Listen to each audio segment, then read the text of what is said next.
Hey guys, it's John Adams with Modern Design Aquascaping. I'm going to take an opportunity today to tell you about what we do to get our ponds ready for wintertime. And one of the most important things in preparing your pond for winter is to do an effective cleaning on your biological filter without sanitizing it using your pond water. So with no chlorinated water from your hose, you're actually taking water from your pond, you're removing the filter pads, you're removing the bio balls, you're taking this stuff out over to the edge of your pond somewhere, you're flushing pond water through it to remove 90% of the accumulated junk from the year.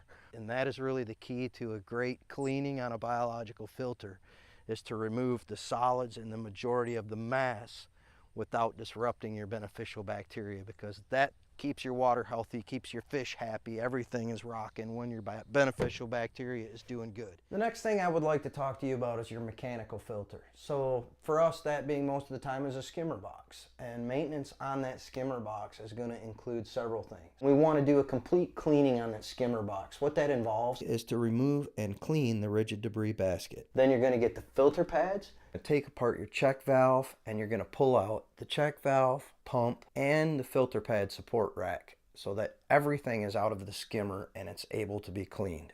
We got a nice net, and we're going to literally physically remove every bit of the debris out of the inside of that skimmer. You're going to take your check valve off. We want to look at, number one, the check valve, make sure it's functioning properly. We want to inspect all the plumbing. We want to dig into your pump. We want to clean off the pump housing, make sure there's no junk inside of it. We want to inspect the impeller and make sure everything's good with that. We may even have to flush water backwards through the pump to get debris out of the impeller. So what we're doing literally is inspecting everything in this end of the plumbing to make sure that it's 100% clean and ready for wintertime and that it's working properly. And we're ready to move on to the next step, which is pruning the plants. So when we get into pruning plant material, there's some things you want to know about that. You want to cut the plants off, a lot of them just above water level. And then we'll do lilies and lotuses. We've got a special way that we do those. We want to pull that material off. Anything that goes dormant in the wintertime here in East Tennessee, we want to remove. The reason for getting this out is because we want to keep our water quality pristine throughout the winter. The fish's metabolism slows down and they're much more susceptible to problems. So by keeping the pond extremely clean and having a good, healthy winter time, we know that we've got everything set for spring. You want to know that there's some plants that go dormant. There's some plants that don't go dormant. There's some plants that do much, much better if we prune them in the springtime. So I can't go into every single plant that we have here in East Tennessee, but know that the plants that stay green during the wintertime and look okay, we're going to leave some of those so that you've got some foliage to look at. Some people think netting is optional. To me, a well-installed net will keep your babies happy through the winter.